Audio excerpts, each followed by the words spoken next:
praise and worship vachigara pasi.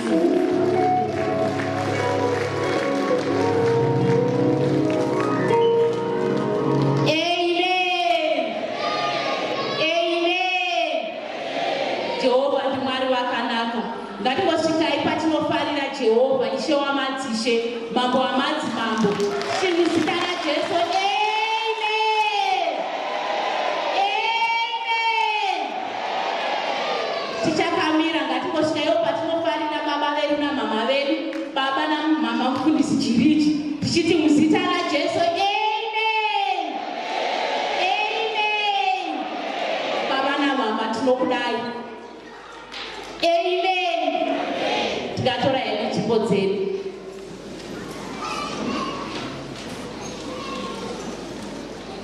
Panguva ino ngatisvike patinokwazisa bhodhi repano rinotungamirirwa nababa mufundisi Chiriji, tichingoti muzita raJesu. Amen. Tinokutendai nokutipa mukana wokuwana mubhaibheri yemadzimai mwaka uno. Ngatisvikewo patinofarira bhodhi ranamama Ladies Fellowship inotungamirwa namama vedu mama mai Chiriji, tichiti muzita raJesu. Amen. Ngatingofarirai vatungamiriri vese muzita nemuropa raJesu. Amen. Panguva ino ngatifarirei vana baba nana mai vari mukati memba ino muzita remuropa raJesu. Amen. Tifarirewo youth yedu pamwe chete nemateenagers edu muzita nemuropa raJesu. Amen.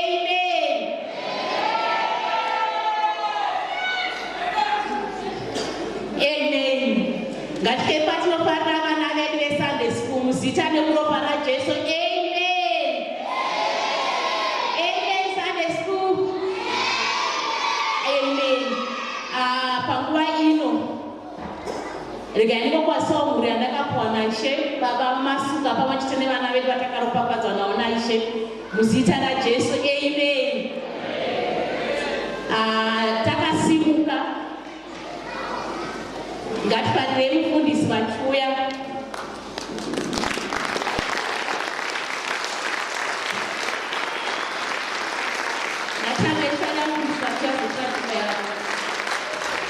Hallelujah. Farirai baba na mai Masuka vateputi muzita raJesu. Hallelujah. Vakafara chete maoko mudenga yakayaka. Titende mai vakanda vanga vachitungamirira kuintercession manerana asi zvakare tauya kuzonamata, tauya kuzonzwa shoko raMwari. Can I encourage something in someone? Pauya kuchurch just have an expectation yekuti pandiri kuenda kuchurch ndinogona kudzoka kumba zvachinja. Amen and amen. Pari kusimuka mushumiri weshoko ndogona kudzokera kumba nyaya yangu yachinja. It is a strength to expect something out of the pressure. Chausiri kuona, chausiri kutarisira uchiona. Ndakadzidza kuti majesmen vanokuta manje, they quickly pick vanotengesa manje. Vanomadoro, they quickly pick pane power kuti ndongofamba so. I took one of my brothers from Zim. Aibvunza kunotengeswa chingwa but kunotemba doro discovered. Kureva kuti kana wauya kuchechi mweya wako wakatarisira panosimuka mushumiri, you are definitely going to discover something out of the preacher. But kana usina kuuya uchitarisira uchabvunza vamwe kuti anga achiti chii. Zvakafanana mukomo vanotengeswa doro vanotengeswa fodya discovered, but vadai muzotenga chingwa makati chinotengeswa kupi, mangwana zvakare makati chinotengeswa kupi. Kuda kuti chingwa was not part of his delicate things, but that which was delicate to him he discovered. Vanofamba mumweya vanokurumidza kunzwa zvemweya, manikidzira mwoyo wako manerano kuti pari kuuya mushumiri pane changu chaakatakura. Expectation is breeding ground of a miracle. Vamwe vakaona Jesu vakapora, vamwe vakaona Jesu mwana vaMaria naJosefu. Manerano zvakare mukana uripo, rega kujairira dhoyo, kungopinda uchibuda pasina chaitika. Zvichida vamwe mune marichi akosi, vamwe mune kwekutarisira. Isu takangovimba kuti kuseri kwezuva kune mukomana ariko muchinda akaroverwa padanda anoti kana masuo avharwa akativhurira masenemeda achakaunda. Ndinongovimba kuti pazvinooma kusvika pekupedzisira, asi kuseri kwezuva kune anorangarira nherera, kune anorangarira vakatukwa, kune anorangarira vasina, kune anorangarira vasina mazita. But kana vagamuchira vaprofita vanouya nemeseji, ndikamujairira dhoyo ndinopinda ndichipinda maneranhasi mwoyo wako ngautenderane neni kuti revival yemadzimai haifaniri kungopera ndisina chadawana, kungotenderana neni kuti pane zvinoitika musevhisi ino, pachamira mushumiri pane zvinoitika, panopera revival ino pane zvinoitika. Marova regai kupinda marevival muchibuda musina mabasa, kutarisira kupa unoziva pamwe pacho it's one statement yachataura inichekuita nekumba kwenyu, but kana vakakutsira manje inodarika, kana mukuita makuhwa inodarika, kana muri kukwenyana kwenyana. Ndakatidza chirwanda, I had nothing to bank on besides Christ, and he has been faithful. So ndakenda mumunhu manerano kuti une chavakagadzirira, manerano une chavakagadzirira kugamuchira. Pamwe pacho haisi nyaya yefesi yemushumiri, inyaya yekuti urikutenda kuti kudini. Unozara kuti mwana anogona kutumbira unavana akabatsirwa nemunhu maperembudzi akati mambo iye kukwenya here kwandakabva inini kuna murume uripo iye kukwenya here akabatsirwa nemunhu waaifida akabatsirwa nemunhu pamwe pacho ndakaona kuti vanhu vanotanga kutarisa kuti munhu arikundishumira ndakutsvaga profile pamwe pacho mwari vari kushandisa vasina mazita pamwe pacho mwari ari kusimudza vasina manhere ano ndoda kuedza kukurudzira kuti kwanga muchitonhora chitatu vaivepo uchitonhorwa, Thursday vaivepo uchitonhorwa, Friday vaivepo uchitonhorwa, Saturday uripo futi.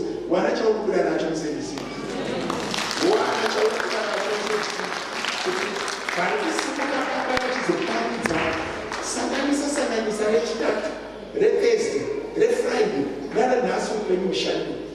Ndinorwadziwa nemunhu anokarisa muchechi pasina zvekuitika. Unozara unogona kudzokora grade 7 ka7 kusvika vakutenga muna ticha. Kusvika grade 7 vamwe vacho yakatira ticha ienda otora formula okuda iwo chikotsokorwa manerana asimbotenda mari kuti pane chinoitika. Simudza kutenda kuti pane chinoitika, pari kusimura mushumi pane chinofanira kuitika. Matinejas maakugadzira kuenda kuchikoro vaya vakafoira tienda kuti sevhisi inoi ndinomubasa wotemi inouya mai vangu vachambofarawo autenda mari manerano kuti mushumiri ano vanhu zvakare nezuro takanzwa mari nhasi tiri kunzwa baba ndoda kudaidza mufundi ndoda kudaidza ovhasiya charukwa vauye vazotishumira. Ngatipedza muchirei profita manerano tenda mari kusvika profita wemanherano nhasi asvika kupodiamu, tenda mari kusvika muhwaro yaro namari vake vauya papodiamu vavatakamira kubva kuna mari wenyu. Nhasi Saturday handii tiripo takamirira kuzogamuchira.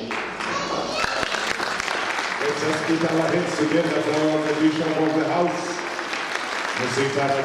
Amen. Tinotenda Mwari Masimba ose tingatoreni nzvimbo dzedu tiri muwako washe. Manewano ndinotenda Mwari vatipa mukana zvakare nenguva ino yekuve pano. Ndoda kukwazisai mose muzita raJesu Kristu. Amen. Hallelujah. Ndaire amen iri nani. Hallelujah. Kuratidza kuti tiripo ndoya kunyanyira iyoyo.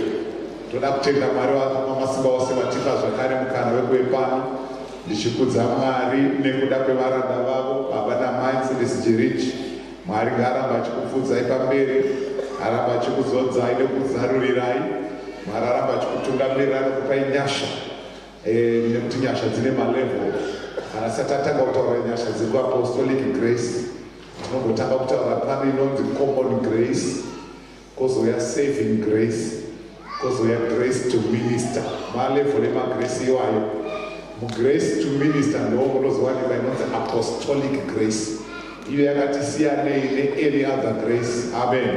Mumane grace dzekupa anoti akamira akataura nyaya yebari inofamba. But in apostolic grace yakati siyanei nenge yamhando yepamusoro, ndio inokavha mamwe magraces ose to minister. Amen.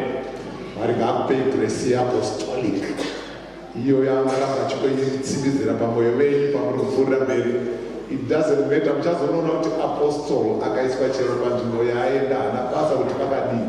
Muise apostle mugwenga, munozoona kuti mugwenga imomo munotanga kuzara dzimba nevanhu, potoita chechi inotyisa ipapo. Amen. That because akatakura inonzi apostolic grace which causes things to happen. Amen. Vanyarara nai ndachikutaura kuna baba naatara baba namama panapa kuti vane apostolic grace dai. Iyo ramba muchikuinamatira iyo yaifanira kutombodzima ngairambe ichienda, because God is going to take this man and woman to greater heights. Amen. Notenga zvakare kuda kuti nditende adzimai vangu vanomira neni vanondisapota. This time around ndiri kuuya kuzosapota naye nekuti call yanga namai isitazongojegerawo mukolo idzodzo naye. Saka pakawanirwa nyasha totongodzishandisa nyasha idzodzo.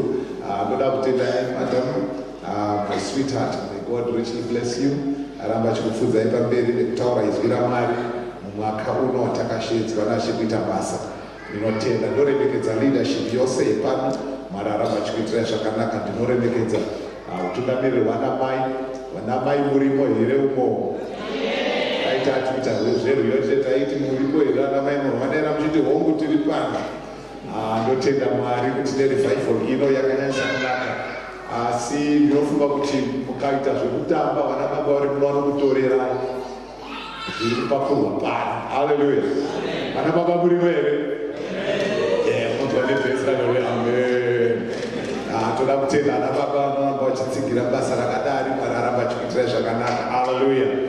Without further ado, regai tiende mushoko raMwari. Ndiri kukumbirisa muverengi titarise shoko redu mufilm scripture yedu, but this time around tokutanga nekuverenga verse 15, 2nd Chronicles chapter 20 verse 15 tozojamba toenda paverse 20 tonopedza kusvika pa29, all those verses. 2nd Chronicles chapter 20 verse 15 tozoenda paverse 20 up to verse 29 tiwanirwe kuverenga shoko raMwari.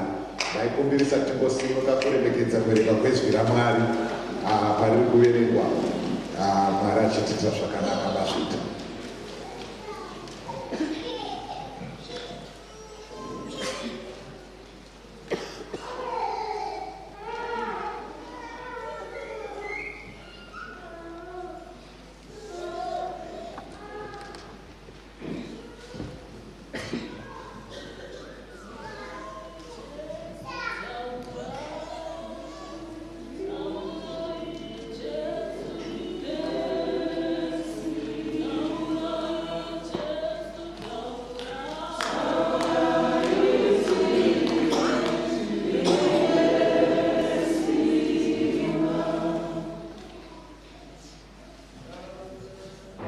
And he said, hearken ye, all Judah, and ye inhabitants of Jerusalem, and thou King Jehoshaphat, thus saith the Lord unto you, be not afraid, nor dismayed by reason of this great multitude, for the battle is not yours, but God's.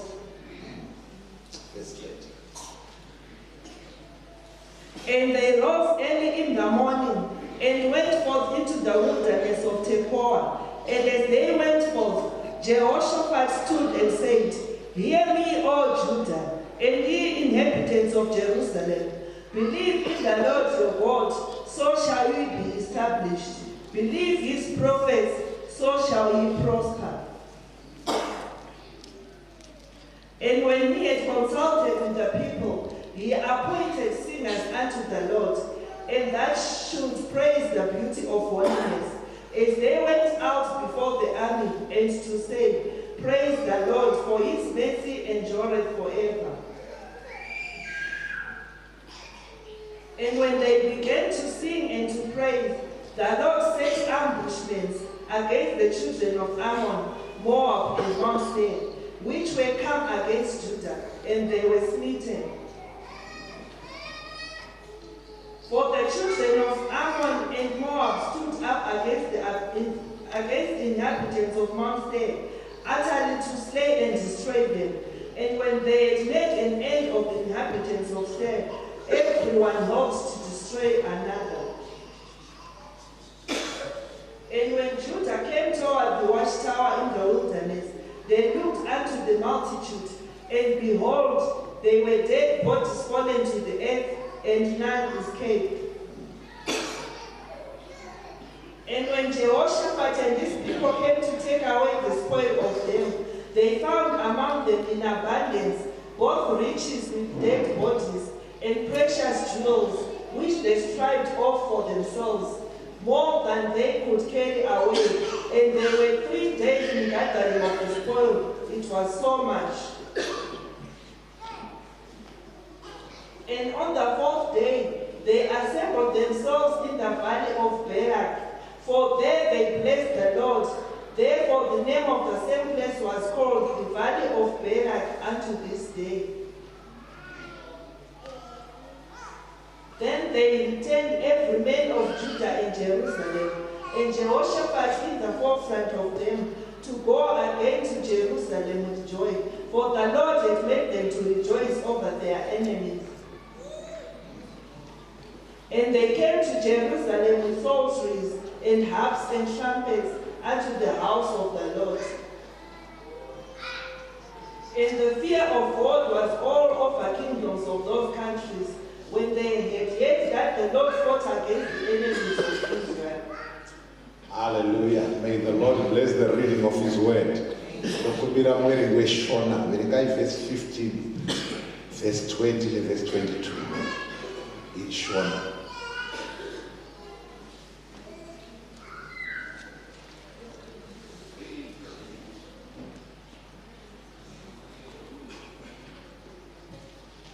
Shona, read verse 20, 15, 20, and 22.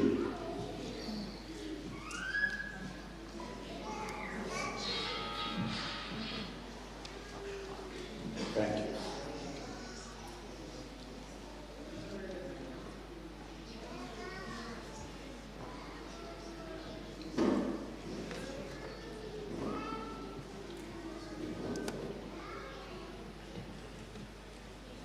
Iye akati, teverai imi vaJudha mose, nemi mugere paJerusaremu, nemi mambo Jehoshaphat, zvanzi naJehovha kwamuri, musatya kana kuvhunduka, nokuda kwavanhu ava vazhinji, nokuti kurwa hakusi kwedu, asi ndokwaMwari. Verse 20. Vakamuka mangwanani ndokubudira kurenje reTekoa. Zvino vakati vachibuda, Jehoshaphat akamira akati, chindinzwai imi vaJudha nemi mugere Jerusarema, tendai Jehovha Mwari wenyu mugosimbiswa, tendai vaprofita vake mugokunda. Verse 22. Zvino vakati vachitanga kuimba nokurumbidza, Jehovha akaisa vavandiri kuzorwa navana vaAmoni navaMoabhi navapagomo reSeiri. Ivo vakanga vauya kuzorwa navaJudha vakakunda. Amen. Ishe varopafadze kuverenga kwezwi ravo. Say amen. Tikatora hedu nzvimbo dzedu muwako washe. Manheru ano ndoda kutenda Mwari Wamasimba Ose nemukana wekutaura izwi raMwari. Ndoda kutenda kuti Jehovha kune chekureva pakati pedu. Tichipfuurira mberi nenhau yatiinayo kubva musi wechitatu ichitaurwa pano pamusoro pekutenda muna Mwari. Ziva Mwari waunonamata, ziva Mwari waunoshumira, Mwari wachitiitira zvakanaka. Ndoda kutenda panguva yamanheru ano shoko randoda kutaura patiri handisi kunyanyoda kuuya netheological teaching, handisi kuda kunyanyouya ndakanyanyotarisa kukupai mafacts kana kukupai nhoroondo, asi ndine nyaya yandinayo yandiri kutenda kuti Mwari Wamasimba Ose uchatiitira zvakanaka takamira pano kana takaungana pano. Ndafara mufundisi wataura kuti haikona kujairira kungopinda padhoo uchingobuda kuti hatajairira chechi yedu, nekuti pane zvinoitwa naMwari every time paunouya. Ndisandauya kuno last Sunday ndapedzera kuparidza, ndaiparidza ndichitaura pamusoro petitle yemessage yandaiti this place. Amen. Tichitaura pamusoro paJacob akatiza mukoma wake asi akadokerwa nezuva kusvika paakasvika panzvimbo iyoyo akatora dombo ndokutsamira. Paakarota akazomuka achiti panapa pandasvika handina kuziva kuti imba yaMwari. This is the house of God. But ukatarisa papa ine matombo nemavhu, hapana chimwe chatiripo, hapana mumwe munhu aigarapo, hapana kana wavakidzani kana dzimba kana chii kana mukadzi yakapfuurwa nepo. Chatinongoziva ndechekuti akatsamira dombo, asi paanomuka anoti pano imba yaMwari. Hallelujah. Pane nyaya this place. Saka haikoda kujairira kupinda padhoo, but toziva kuti kana wapinda muno pane zvaakuitwa nedenga zvaunofanira kugamuchira, zvagadzirirwa iwewe. Hallelujah. Tinogona kutora mafoshoro chiti nderaningi uyo ndiye ari kutaura semaziviro atinoita from the natural perspective, asi nyaya haisiriyo. Toda kuti Mwari taurai neni. Hallelujah. Kuti Mwari tsanganaiwo neni. Manheru ano muzita raJesu ndauya kuzoseva notice pakubata kwemadhimoni nemweya yechina, nekuti Satani unoda kujairira neimwe mutoo. Pamwe pacho unopinda svondo asi anoda kujairira achikubatira tunhu. Hallelujah. Manomboona kuti unonamata asi itsika yaFaro yekuti endai munonamata Mwari wenyu, asi siyai madzimai nevana nepfuma ngazvizare, inenda ini munonamata. Akati hakuna kana hwani chinosara, hakuna hwanda retsimba remombe richasara. In other words, hakuna kana bhonzo kana mvere kana kari zvako kachasara. Everything else tinoenda kunoshumira Mwari nazvo. Amen. Maitira dhiabhuro sekupota achikubatira tunhu, akakupotsa pawakatendeuka ukaziva Mwari, but anoti ndine zvimwe zvandichakubatira. Can I talk to somebody manheru ano? Tendere tipotaura shoko raMwari. Now ndoda kutaura tichibva pavhesi ya15 yati kurwa hakusi kwenyu, kurwa ndekwaJehovha. For the battle is not yours but God's. Kurwa ndekwaMwari. Saka ndoda kutaura pamusoro pekurwa kwaMwari. Hallelujah.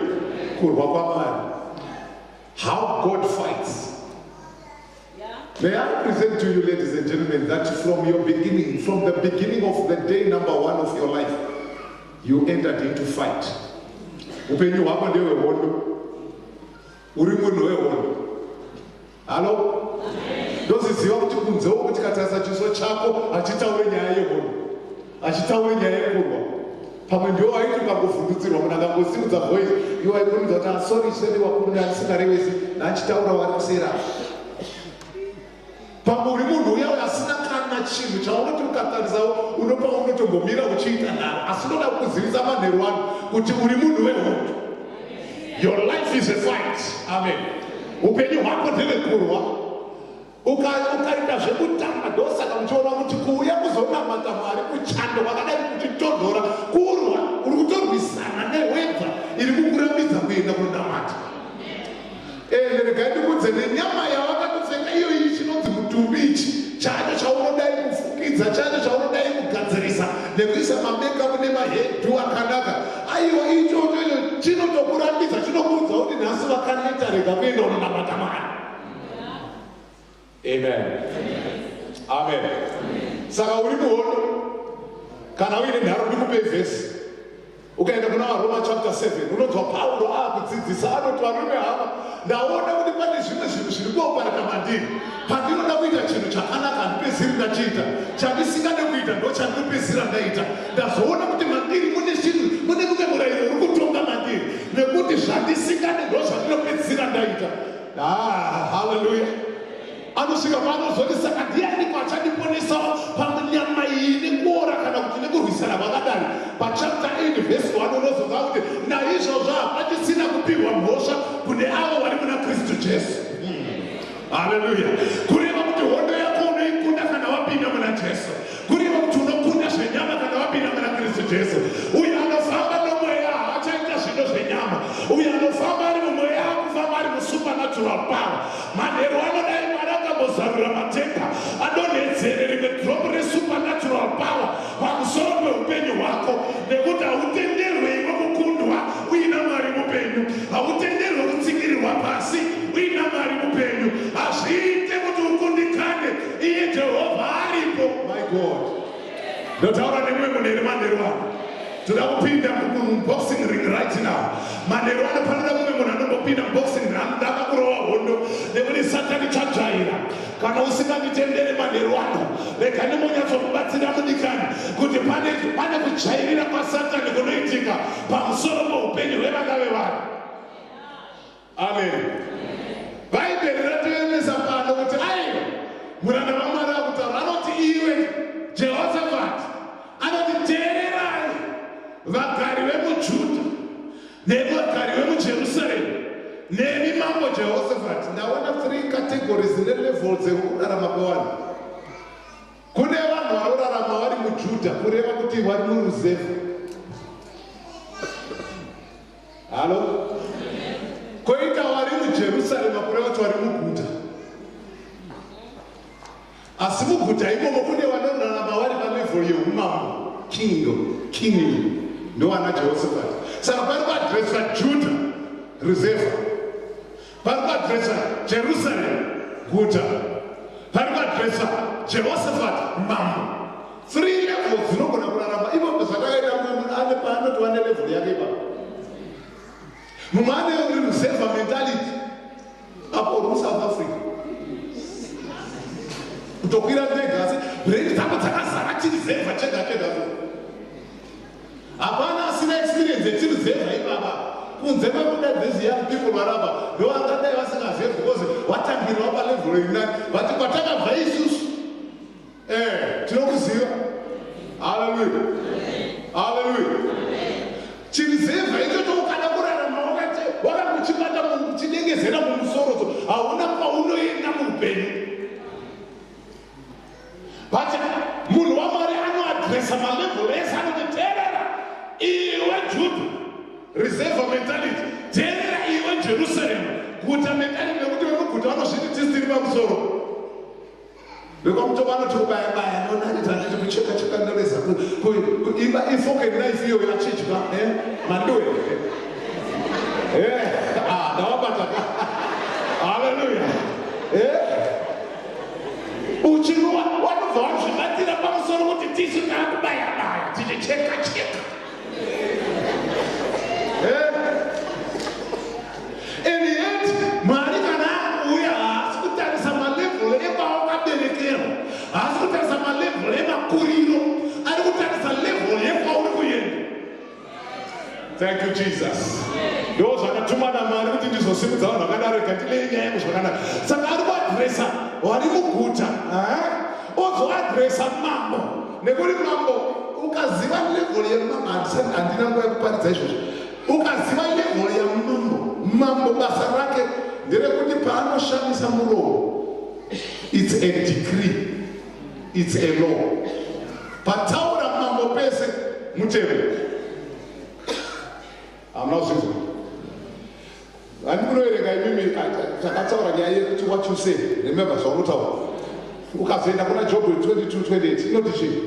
Thou shalt decree a thing and it shall be established. Ndizvo? Tirikuzeka. Iyo ilanguage yemadzimambo iyoyo.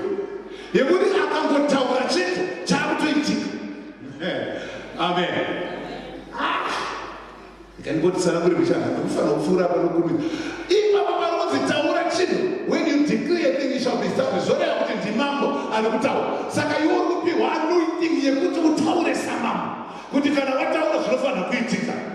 Unozonzwa kuna zvakazarurwa kwako unotaura uchiti ii umambo hwaMwari, it is the kingdom of kings and priests. Hakuna vari mukuzevha, hakuna vari muguta. The kingdom of kings and priests. Saka kunofanira kupinda weumambo. Amen. Are you there, kings? Are you there?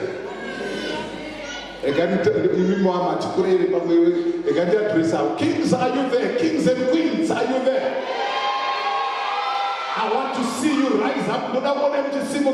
You are not ordinary people, and you are not just going to end ordinary people. No. But a unique anointing upon your life in the name of Jesus. Oh my God. Pane vakuru vari kusimudzwa ibaba. Pane madzimambo ari kusimudzwa ibaba. Pane maqueen, madirectors ari kusimudzwa ibaba. Ma-CEO ari kusimudzwa ibaba. Ma-MPs ari kusimudzwa ibaba. Maiwe, hausati wamuona mwanasikana achirova gogo achipinda. Ari kuti bosi vasvika mabasa. Kari kako kamwana kari kukura nhasi kaukona. In the name of Jesus. Ine nyasha dzandapihwa nashe nhasi. Kune mumwe munhu anofanira kusara panzvimbo yake chaiyo. Kurwa hakusi kwako, kurwa ndekwaJehovha. Mwanasikana ndinzwe, kurwa hakusi kwako, kurwa ndekwaJehovha. Amai makashungurudzwa pakukura, asi kurwa hakusi kwenyu, kurwa ndekwaJehovha. Nemi baba mukuru makambonzi pane chakanaka chinobuda mamuri. Pane ndauya kuzokutaurira kuti kurwa hakusi kwenyu. Pana ndakurova hondo, pana togadzirira. Hallelujah. Pana togadzirira. Itwa pana kataura pamusoro pekuti mweya waMwari waifamba wakaita se inonzi pashungu kune the brooding haniti. Yaita sekuti huku yakavhumamira mazai. Ndozvanga zvakaita mweya mutsvene pana Genesis chapter 1 paverse 2. Zvazviri kureva ndezvekuti mweya mutsvene anga atori ready for action. Asati akamirira izvi kuti ritaure. Saka pandiri kutaura ipapa mweya mutsvene atori kupinda muaction izvozvi. Pane dzimwe nyaya dzako dziri kufanira kubatwa manheru ano. Pane dzimwe dzinofanira kutogadzirwa manheru ano. Ndambofamba ndiri kukumbira mweya mutsvene, go around and search all over this building in the name of Jesus. Mweya mutsvene imbofamba ipakati pedu. Mune vamuri kubata, mune vamuri kunodenda, mune zvimwe zvigere nezvakazorora, mune zvimwe zvakabatwa nezvakasungwa, mune zvimwe zvakakirwa nezvimwe zvakaiswa kuseri, zvimwe zvakaramba zvakavanzwa sidzava nekuzviona. Asi mweya mutsvene famba ipakati pedu. Manheru ano ndinonamata ndichiti mweya mutsvene famba. Ngambobata ambosangana nemwe munhu manheru ano. Alright, zvanzi kurwa hakusi kwenyu, which means the battle is the Lord's. Saka ndinofara nekuda kwaJehoshaphat akanzwisisa adresi yaakapiwa, akati nyaya haisisiri yangu iyi. Mukada kunyatsoona Jehoshaphat aive mambo, aiziva kurova hondo. He was trained for that, but this time around aubva kuti chiisa training yako pasi. Nekuti kurwa hakusi kwako, ndekwaJehovha. Paudzwa izvozvo ndopaanopa adresi kuvanhu. Jehovha ati imi vagari veJudha, haachavapatsanuri kuti vekuMuzefa nevekuguta, anoti imi vagari vekuJudha, chiteererai, nemi vana vaIsraeri vese chiteererai kuti kana matenda muna Jehovha, tendai muna Jehovha. Believe in God and his prophets. Ukatenda muna Mwari uchaestablishwa, in his prophets uchakura. Ndiye arikupa adresi. Hatikunyanyofara patinobamira paadresi yataura. NdiJehoshaphat ataura. Asi ataura mashoko ataurwa nekuprofita Jehazaya. Ndiye atanga kutaura, saka abata mazwi ake akati ndapihwa simba neenergy, regai ndichitaura. Ndobva ataura. Paanotaura anobva adestroy mastrategy ehondo ese. Ndopaanoenda unoti varume havo, but this time around hatisiendesa battalion kana kuti 2 brigade kana 5 brigade. Hamusiri munoenda pamberi this time around, nekuti Jehovha ataura. Ndakukumbira kwaya yenyu presentation kana makurova hondo yerudzi rwakadaro. Hapachada vaya vakajaira maita sensa zvanenge vachizvinokanda zvibhakira vachivo vachidaro. Pamuda vanongoimba chete, vanongotanga kuti Jehovha ngaakudzwe, ngoni dzake dzinogara nekusingaperi. Jehovha ngaakudzwe, ngoni dzake dzinogara nekusingaperi. Jehovha ngaakudzwe, ngoni dzake dzinogara nekusingaperi. Ipapo kwaya ndoinoenda pamberi. Izwa havasi kuenda kuchechi, vari kuenda kubattlefield, vanoenda muhondo. And hondo yaanoenda patsvakwa akatsvagiwa madzimambo matatu, 3 nations dzaita alliance, dzaita unity accord, ndobva dzabatana zvikanzi tavakuda kundorova hondo iye tinorova vaJudha. VaJudha vacho vakuuya vakaisa kwaya pamberi. Dai anga ari mumwe Satani ndoba akadai anyumoti panapa ndarohwa TKO, technical knockout. Amen. But haana kuziva yaitambika, ndoba akatoseka zvavo akatozorora varimo. Hawana kutoziva ndokuvakanyatoti varume vanopinda kuisa kwaya pamberi peunhauzeri kuti tinongoita kanyama dzawira mutswanda chaiko. Saka kwaya yakatanga kuima ndokuenda pamberi. Hondo zvinonzi neshoko Mwari paakanzwa rumbidzo kuti ngoni dzake dzinogara nekusingaperi, Jehovha ndiye akabva aita take over, ndobva aenda kumberi, ndokunotuma inonzi ambushment. Shona yati chizvi ambushment. Mwana chirungu zvachinotivhiringidza chiti ambushment hanzi chii? Amenoshona matauriro akaita. Asi Mwari ndiye akanokonzera kuti vamukirane. Hanzi chii? Icho. Mwari ndiye akanotuma. Shona yaita sekuti Mwari akanotuma vanhu vakangonomukira. Amen. Ani mazvona vanhu vakangonomuka kungeri kana wanyuka, nekuti inonzi ambushment kana kuti inonzi ambush, kureva kuti munhu anohwandira kuseri. Ava vari kuuya vanouya vasingazive kuti pane munhu akahwandira. Saka vakuda kutonofura uyu ndopaanongonobuda usvika oura, ndio inonzi ambush.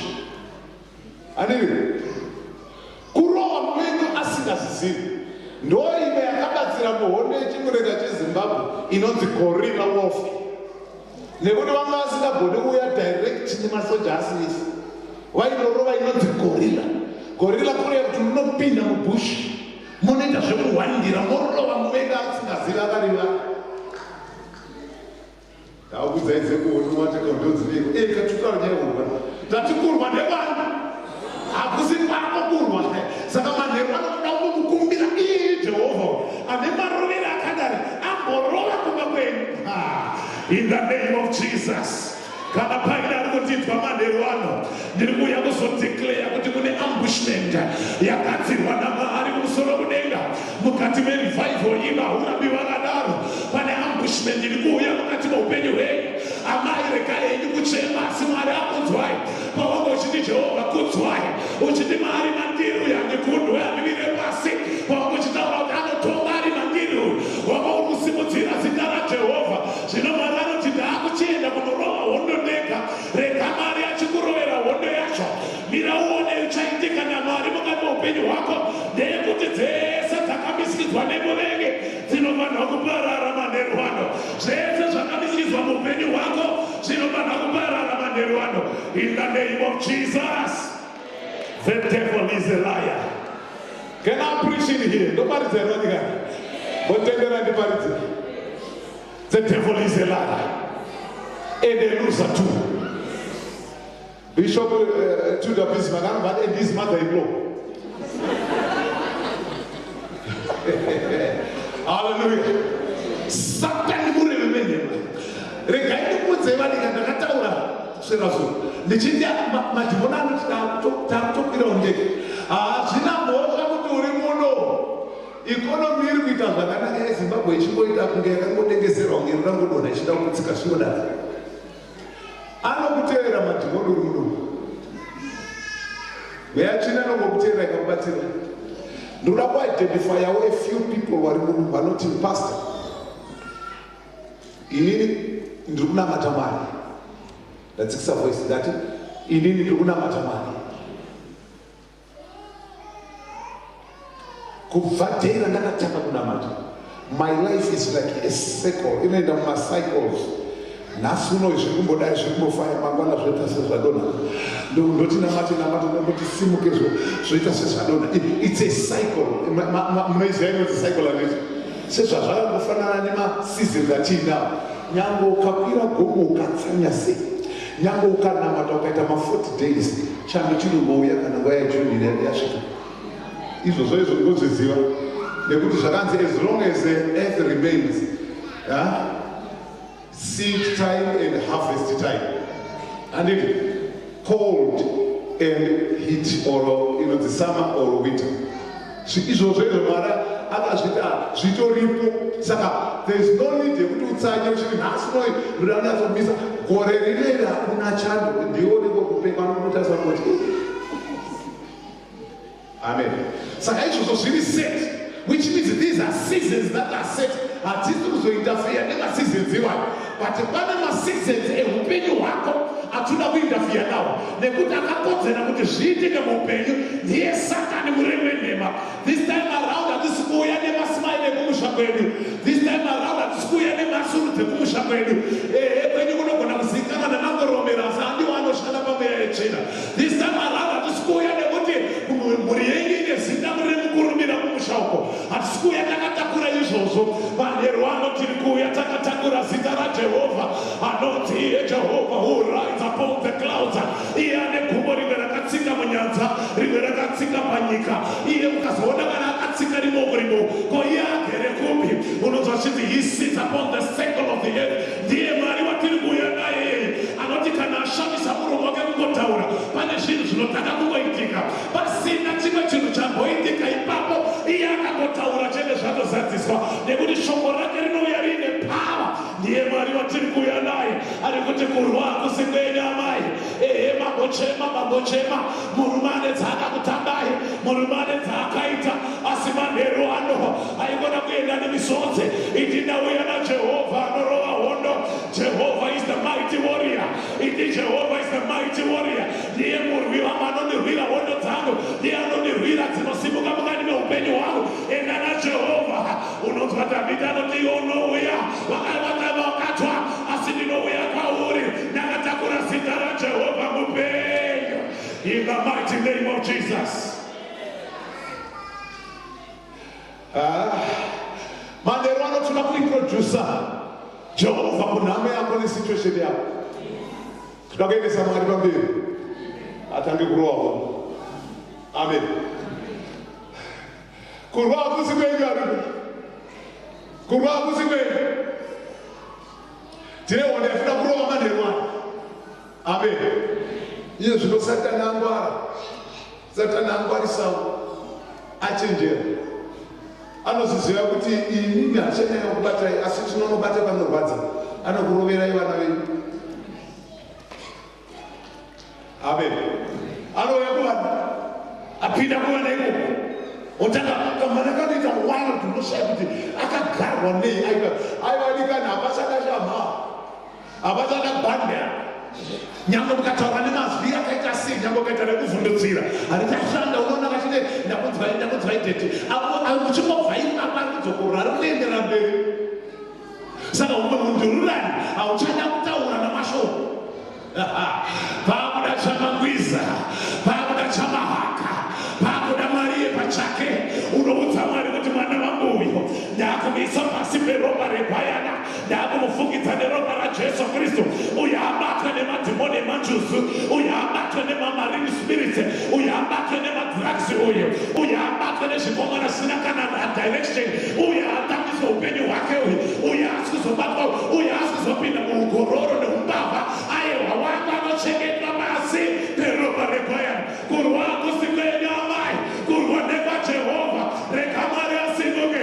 Ndanzwa Mozisi ari kutaura, anoti paakusimuka vachienda unomunzwa akudeclare achidaidzira anoti let God arise and let his enemies be scattered. Pese pasimuka areka Yesu ngano unomunzwa achideclare let God arise and let his enemies be scattered. Nemanheru ano ndiri kutaura, Mwari ngaasimuke mukati meupenyu hwenyu amai. Vavengi venyu vagoparara. Mwari ngaasimuke muupenyu hwenyu baba. Ngati vavengi vanoparara. Mwari ngaasimuke mukati meupenyu hwenyu sisi. Kana inevo mubhuti ndati Mwari akasimuka, vavengi vanoparara. In the name of Jesus. Vanhu zvinofanira kuparara. Let God arise. Let his enemies be scattered. Saka kurwa hakusi kwenyu. Chirega ione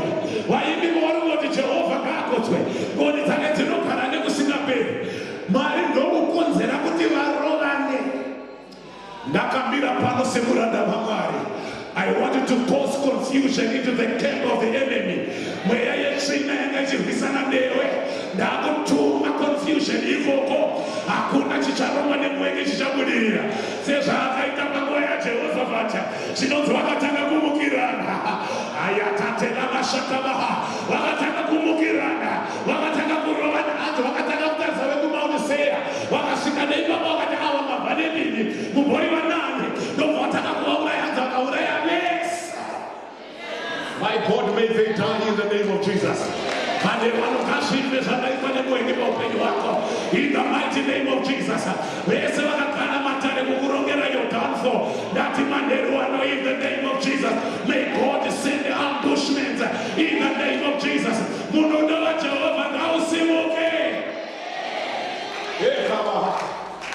Oh my Lord and my God. In the name of Jesus.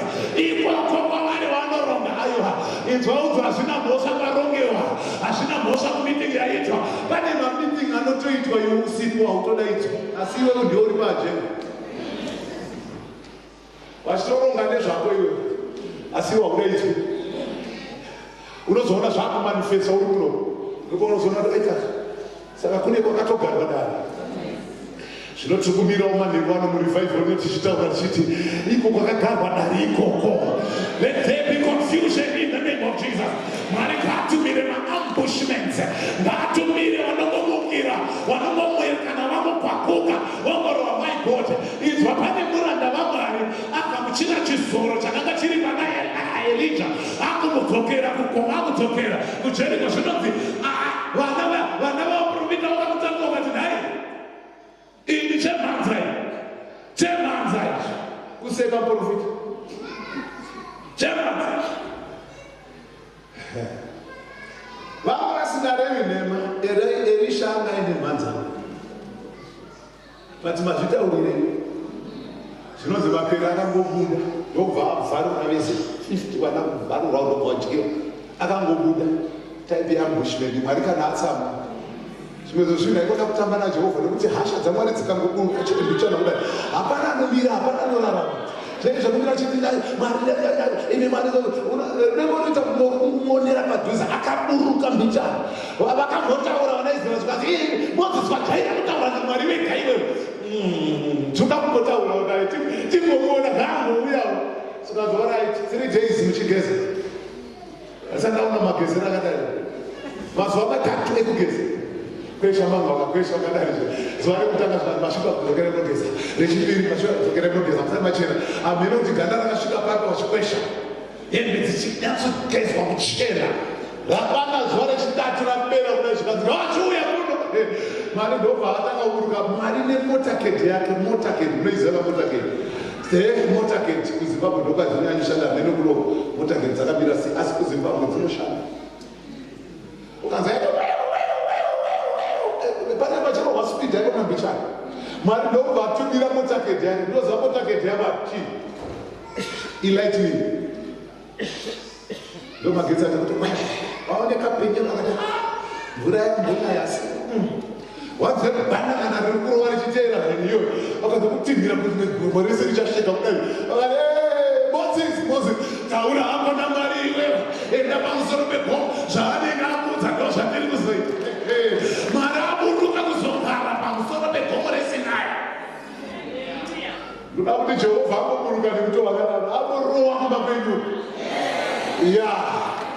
Iwe ndiwe unobatirwa pfungwa kuti wakaita sei.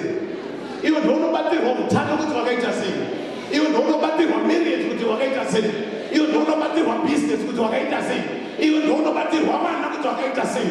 Iwe ndiwe unorambiswa yokuti buda mumarriage. Vamwe vana zvavo vakapeni navachiuya kuti vazotora. Iwe kuti wakaita sei. Manheru anodaramba ndati kwete nezita raJesu. The devil is a liar.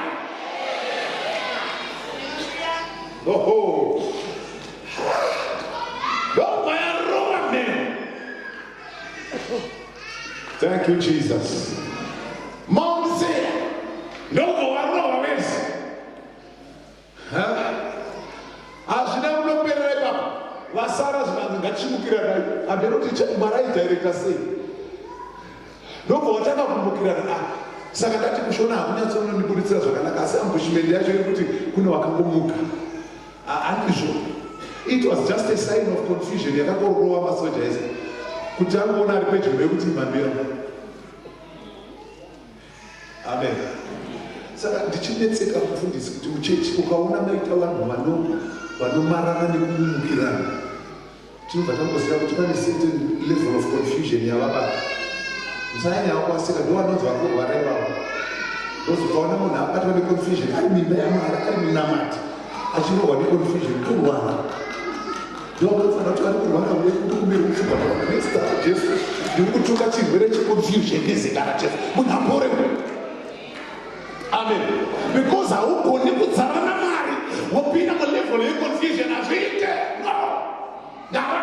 Nada kumurada aisha bodo kwete tso. Amen.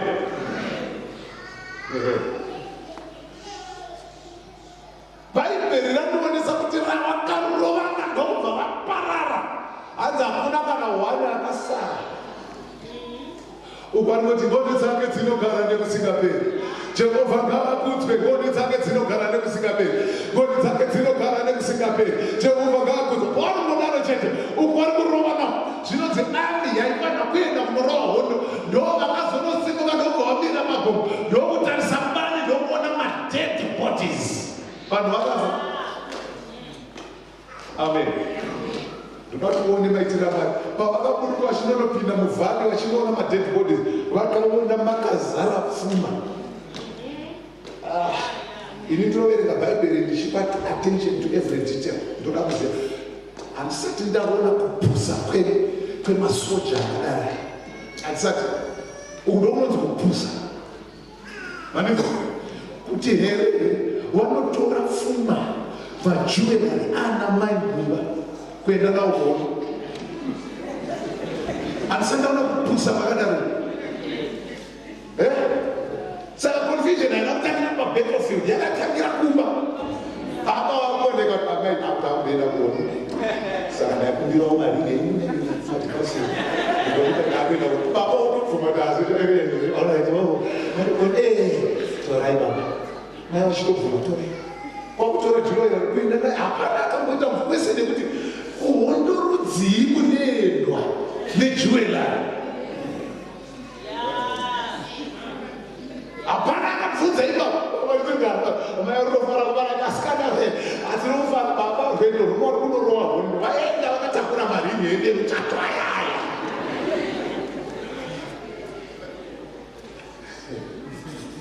Bhaibheri rinoti vachidzika vanoitwa hondo yaJudha vachinopinda mubani ndokuona pfuma yakazara. Hanzi vakatanga kutora ndokuona kuti havasi kukwanisa, they could not contain.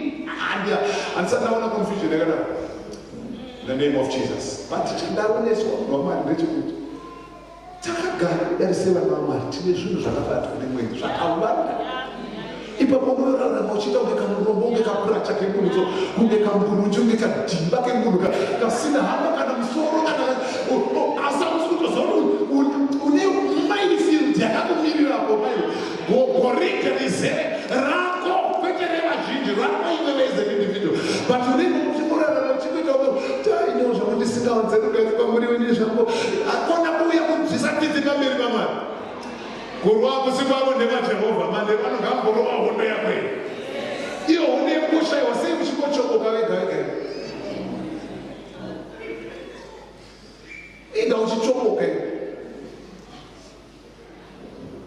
Imbonyumo kutoka na kuchokoka kusikwega. Mwezi wega kubva pakauya 2010 2018 hapo ukasurvive ni COVID uri moto ukasurvive na kuna ile tiri uri masu ndiwe kuchokoka kana kubvunza definition yekuchokoka tinoyako. The devil is a liar. Amana tena kuna Jehovah. You will be established. Tena kuna Mwari ucha-establish kwa hiyo. You take out the revival, you will be established. You don't be established. You will give power. Isingatsemuke, isingaparara, isingashekeke. Urikuti kana wamiswa ipapo so hakuna chichakuzungurudza vanove ndo vanovira pasi. Unonzwa zvakutaura namabisa reko somebody. Unozana kuti 1,000 will fall at thy left and 10,000 at thy right, but none of them will come near you. Hakuna kana wani chichakurira wai. Wakamira pawaro isingasungunutwe. Wakamira pana Jehova. Uye waita Mwari mutiziro wako. Mumatsiri wa Mwari pedyo pedyo. In other words, wamutendere kuti arowe hondo. Ndavo mutuma mandero wano Jehova. Pindai muupenyu hwevana venyu munorowa hondo. Mune dzakabatwa nevavengi. Mune dzakaitwa navaroi. Mune dzakaitwa namajusu. Mune dzakaitwa namasatanisi. Pane zvavakabatirwa iwe. Vati mandero wano nezita raJesu. Ndinomurayira regedza. Ndinomira ndiri muapostolic order ndichiadresa mweya yemadzinza inoteverera mukati muupenyu hwako muzita raJesu. Ndiri kuirayira kuti kuregedze nawo. Ndinomira ndiri muapostolic authority ndichirayira materitorial spirit, mweya inotonga muguta inoti murodhibhota hauna kwaunoenda. Ndoya ndakuadresa iyoyo nezita raJesu manherwano. Ndakamira pano semutuma waJehovha amira ari muauthority yemudenga. I arrest every demonic activity iri kuitika muchadenga inokubatira musoro wako nepfungwa dzako nemari ndakuirayira nhasi in the name of Jesus. In the name of Jesus. In the name of Jesus. Otabakaya. Muzita raJesu. Nirikurayira. Muzita raJesu.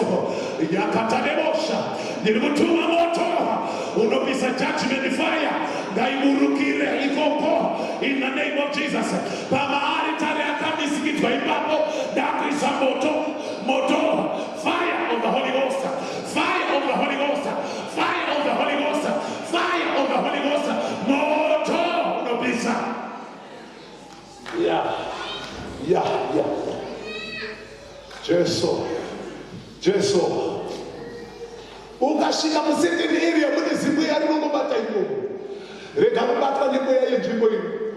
Rega kubatwa nemweya yenzvimbo ino ikara chini zvimweni asi kura muchechi munokuya kuti area guta. Hakuna kubatwa nemweya yeguta. In the name of Jesus. Uri waJesu, uri waMwari.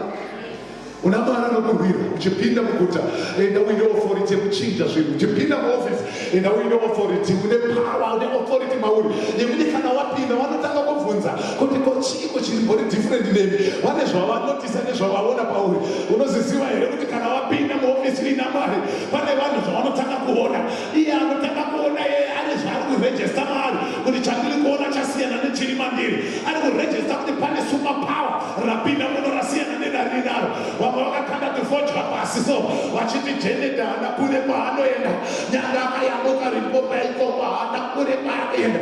Rega ndikuudze kuti naMwari uyu fodya inoshaya basa. naMwari uyu tuhari tunoshaya basa. naMwari uyu madhodha anoshaya basa. naMwari uyu mashoko atete anoshaya basa. Vane zvavakataura nambuya vakati hauna kune kwaunoenda. Vandauya vamanheru vanokuzotaura naJehovha mupenyu uyu une kure kwauri kuenda. Mwari anokusimudza so nekuti ndiJehovha anosimudza marume kubva muguruva ovagadzika pamwe chete namachinda. I announce your elevation in Jesus' mighty name. I announce your prosperity in Jesus' mighty name. I announce your lifting up muzita raJesu. Kune vari kusimudzwa kasimudziro kacho bishop kwasiyana nemasimukiro anoita ndege inoita gradual. But gondo kana richisimuka haritangira mhanya kudaro rinongoti kwa inonzi lift. Amen. Ansandawa munhu anopinda muelevator ilift rinomotanga ramboti rega tigwena nemusaidi tigeni momentum rozodzoka richida richikwira rinongoti straight. That's how God is going to elevate you. Uri kusimudzwa like an eagle. Saka kuti usimudzwe ngatingodambura ingetani dzacho dziri kukusikirira basa. Ndakutaura ndiri mutheology munomari. Ndikuita semukadresa asi ndikutaura nemi. Ndakutaura ndiri mutheology. Mwari haana problem nemadhimoni. Mwari haana dambudziko naSatani. Ndakuti ndikuonese dambudziko raMwari pariri. Problem yaMwari iri mumaindi emunhu. Zvawagara watarisa somaindi yako ine zvayataura, ine kwayaenda ikadzoka yashanya, pana chiti kumusha watokusvika netukadzoka. Ndobva waona makuriro emadhimoni ekumusha kwenyu nenhamo dzavo. Katika kakarunaka kanozvigonera. Zvaitodawa nana-TB Joshua. Anotovakanakakambiwa vachidzinza madhimoni zvakanaka. Handina dhimoni rinonzi iri too big for me. Because I know who I am and I know zvandakafanana vainditi. But ndine tumwe tunhu twandinoita manje kana ndichiopareta. Handioparete zvinojairika navanhu. But dambudziko rangu riri mumentality yemunhu. Mwari ndiye anoti vanhu vangu vaparara.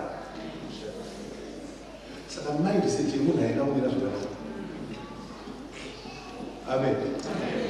Patambozviona here kuti munhu asingazivi akakuendera pamberi anoda kuvhirikidza iro musi wacho. Hakupo muchechi kuna hamuna. Because pakadanwa murume uyu pamusiko. Murume paakadaidzwa naMwari pamusiko. Ende paakabviswa naMwari achipinzwa namo mamusiko.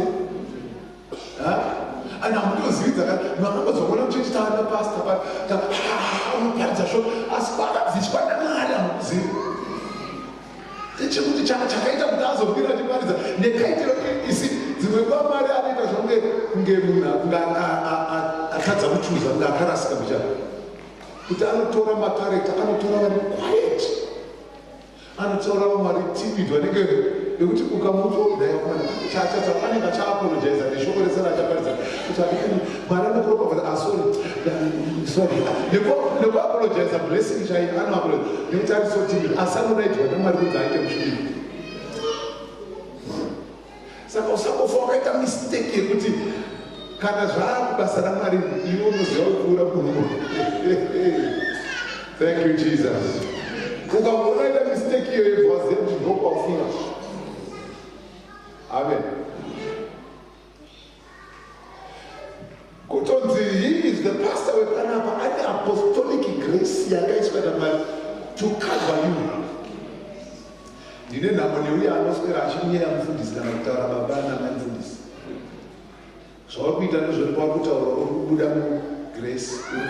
Saka paurikutaura kwese urikubuda kuzvizvito vanokona ndouya kuine life rashoma vandinono. Ndozvaunenge uchiita paurikutaura kwese utaura nhamo urikutiza kubva mucovering apostolic grace inokavha.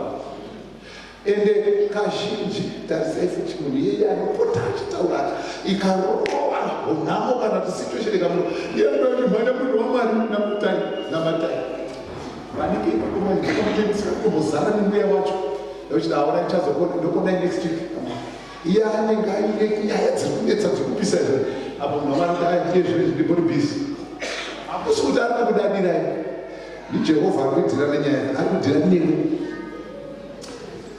Sorry, all right. Ndabata yakiti. Achibaiwo. Ndokati marambo ruwa hondo dzangu naye. Amen. Ndo imwe yacho yemumaindi mune nyaya. Toti marambo ruwa hondo dzangu. Hallelujah. Ndapedza nyaya. Vatora spoil. Pavakutora, remember, havana kutora 3 days kuenda kuhondo. Asi vakatora mazuva 3 ekuunganidza pfuma. 3 days vachiunganidza pfuma vachitoona kuti hadzi washaya pekuisa yamatisa. Shoko rangu rakatsovereka kana mapanza kuti it was what so much, there was so much iyo. Let's hanzi there were 3 days gathering the spoil because there was a what? 3 days vachitora spoil. Inonzi spoil hachisi chinhu chavashandira asi chinhu chaanouya nekuti pane waroerwa hondo dzapasi waungobhenefita munarwa akapedza kuti chidyai spoil. Hauna kubudira dingita izvozvo. Hapana vanoda kuropafadzwa here, hapana ada kusimudzirwa wera. Regera Mwari akuroere hondo dzako 3 days.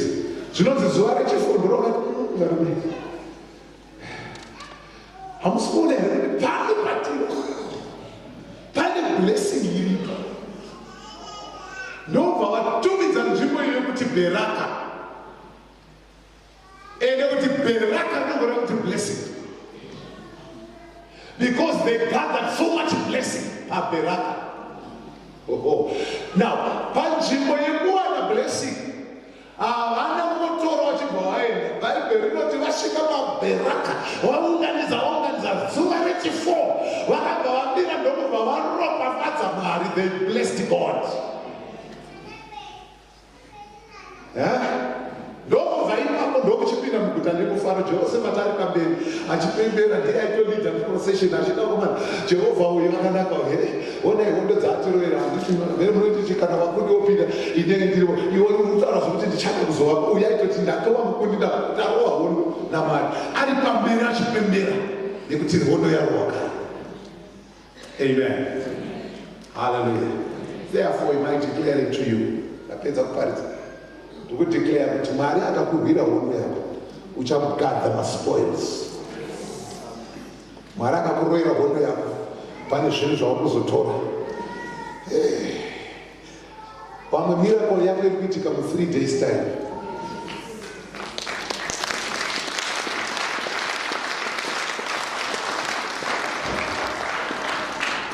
Vamwe uchatora mazuva 3 uchicelebrata miracle yako.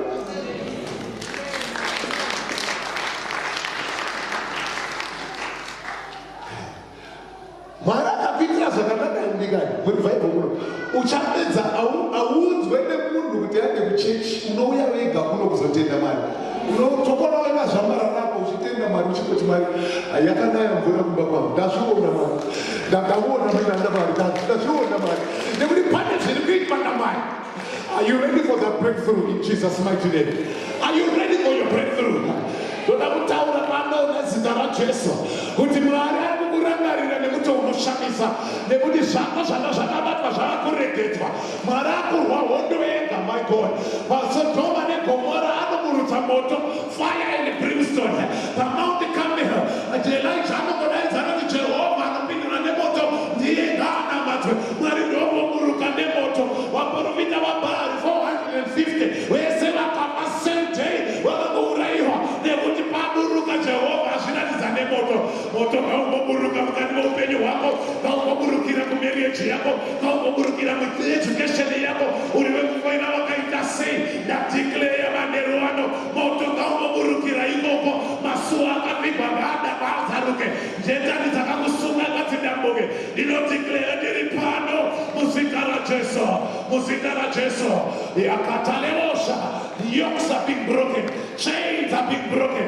Ndati ngadzidambuke ngetani zvakasunga muupenyu hwako ngazvidamburwe. In the name of Jesus. Are you ready for your breakthrough? In Jesus' mighty name. Ndoda mumwe munhu handizive kuti wandatuma kudzitaurira shoko iri ndiani, asi ndokutenda kuti kune mumwe munhu ari muno ari kuti pastor, muzive nyaya yangu yandidetsa yandishungurudza, imwe ndeyemakore. In the name of Jesus. Ari pano Jehovha kudhila nesituation yako. Aikona kudetseka usachema hako, mwana waMwari aikona kuchema mwanasikana usandetseka. Amai rekako kudetseka yandekoshakamahaya rataleboshikadaramaha. In the mighty name of Jesus. Mwari ari kukurwira hondo yako right now. Mwari ari kukurwira hondo yako. Paakosimuka anorowa maambush ega, anopinda ega, anonobata ega. Vanhu vacho vari kurwisana newe, anodhila nawo. Unonzwa Bhaibheri kuti muchero wegomba ndiye anowiramo, iye muteye wemusungo iye anobatwa nawo. Iye katalabo anokungurudza ndondo kuti ritsikirire vamwe, rinomudzokera romutsikirira iye. Why? Nekuti ndiJehovha akurova ega hondo. In the name of Jesus. Hondo yaIjipita yakupinda ichitevera mugungwa dzvuku. Bhaibheri rinoti Mwari akakonzera kuti mavhiri engoro atange kurira achibatwa pakati pegungwa vachiteera vana vaIsraeri. Vanhu vakapararira pakati ipavo. Mwari achiti hamuna kwamunoenda, rega Mwari arove hondo dzako vari pasi penyanza. Mwari anosvika panodhira vari kuseri kumusha, kuseri kwechikwenzi. Mwari anodhira navo ikoko, varoi vanoteverera muzita rako nemuropa. Mwari ari kudhira navo, pane moto uri kuburuka mayandesha. In the mighty name of Jesus.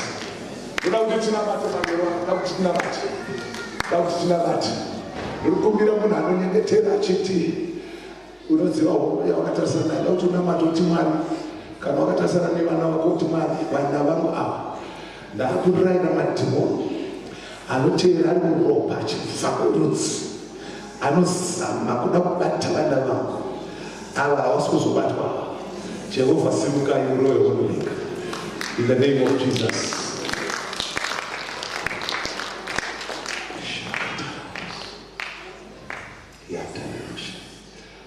Handisi kuti ndiani ane nyaya dzake pamarriage dzarora kuti dzigadzirwe naMwari, nekuti dzimwe nyaya dzemarriage haisinawo yekuti makataura namashoko asingaiti mukaudzana asingaiti, pane mhepo yakandopinda pakati zverudzi zvatenda zvikakubata kuti hauna kwaunendeka. In the name of Jesus. Manherano zvoda kuti timbudze tidane Jehovha kuti Mwari kana makazviratidza munguva yana Jehoshaphat, nenguva ino Mwari zviratidzeiwo. Kana makatumira ambush Mwari munguva yaJehoshaphat, imbotumirawo ambush munyaya dzako idzi in the name of Jesus. Ndinotenda kuti pane zviri kugadzirwa naShe. Shakatalabas. Pana kuirana nenemi manherano in the name of Jesus. Toda kuti titane kunamata. Yanyanyatsikirirwa pamwoyo ndeyevana. Toda kuti mubereki asafanane mwana. Handisi kutarisa kuti baba namai vari pere, unogona uri single parent aripo. Haindova nyaya yekuti uri single ega. Toda kuti utange kunamatira mwana wako. Whether unaye kuno kana kuti haakuno kana wherever kwaari. Toda kuti utange kunamatira uri pano. Uchiraira mamhepo anoteera kudzidzisa, anoteera muropa. Uchimuona mwanasikana achitosimuka kudai mhepo dzekumisha dzinotanga kumubata. Uchitoona mwanakomana achitosimuka kudai zvachitokura. Ekona kutarisa chinoti achinenge chakura ina chinenge chamutadza. Aiwa, tanga kumunamatira in the name of Jesus. Mwari atumire maambushments anoparadza zvisati zvaitika, anoparadza zvisati zvauya, anoparadza zvisati zvabata. Ndatsikirirwa panyaya yevana, unoda kungonamata uchirwira vana vako kuti Mwari uyu ndoda kukuona pamhuri yangu, ndoda kukuona pamarriage yangu, ndoda kukuona pavana vangu, mwanakomana mumechenenezika uchinamata saizvo zvasina mhosva mamwe 5-year-old kana kuti 10-year-old munamatire right now in the mighty name of Jesus. Makate Rabakoshataraba Onda isiri yenyu ndeya Jehova rekera Maria roe hondo yake pane mhepo yamweya mutsvene yavakufamba ishinobata pauri kunamata saizvozvo. Shakatarabasai randevoshikatarabahai kunda vavavavoshakata muzita raJesu. Oh my God. Shakatalebosatara Shakatalabasakara.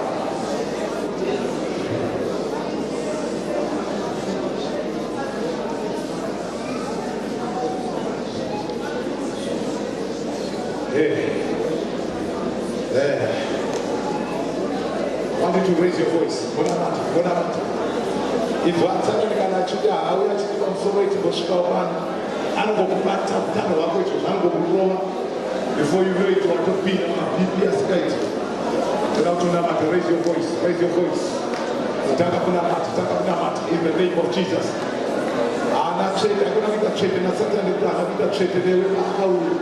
Ana kuya chinegotiate kuti ndingabata vana vako here. Ana kuya chinegotiate kuti ndingabata pfuma yako here. The devil is a liar.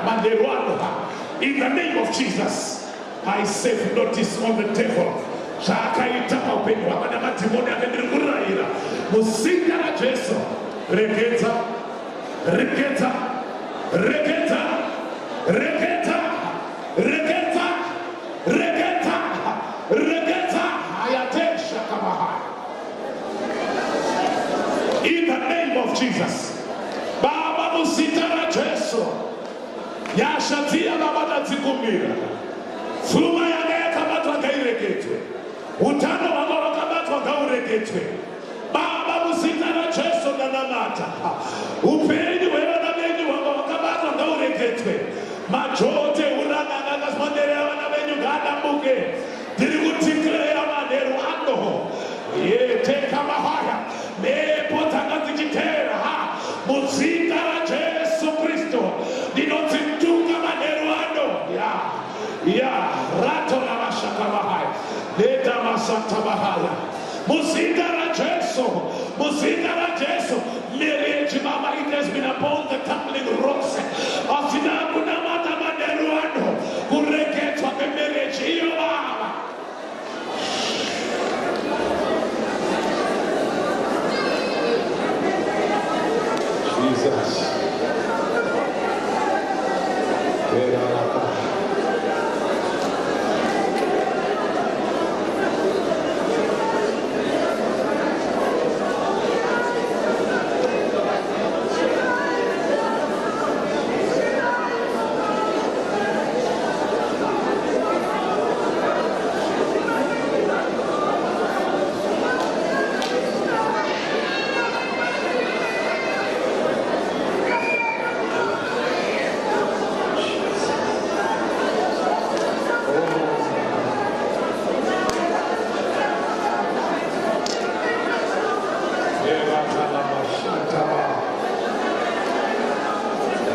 Rekatalabashakaba.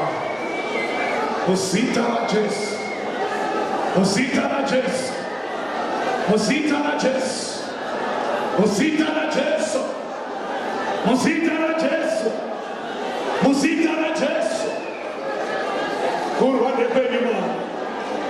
Simuka yenye manirwa. Arise, O God. Arise tonight. Thank you, Jesus. Kana uripo not pastor. Dokubira muna matineni. Kana uripo situation yako kwizio. I want you to step forward, please. And don't later my altar for worship. No atasiya shokora mari dori dotimera mtweneza tsaya asikana gatendero chitite altar for. Ndoda kuti we just step forward. Asikuya uine kutenda. Kuti Jehova pamwe chete akarwira Juda, akarwira Jehoshaphat. Atumira hope dzakandoroma. Nemunyaya dzangu ari kutopinda imomo. Dandine matuso muzakachimba all day long. Imwe ndeya akaimba kusina chivakazoimba wako wakasiyana inoti waymaker. You are here, moving in our midst. He is a waymaker. He is a miracle worker. He is a promise keeper.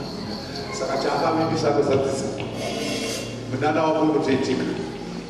H2 David Jehovah is your name. He is a mighty warrior. Arovega mero ya mwe marua ipapo wewe na kana imwe asi. Ndoda kuti patipindirwa ipapo iwe uri pano wauya pano uri kutenda kuti nyaya dzako Mwari uri kutodzigadzisa manero ano. Ndoda kuti uchibva paaltar panapa unoenda wakabata spoil yako. Unoenda wakabata jewelry yako. Unoenda wakabata pfuma yako. In the name of Jesus. Auye paaltar wodzokera uri empty.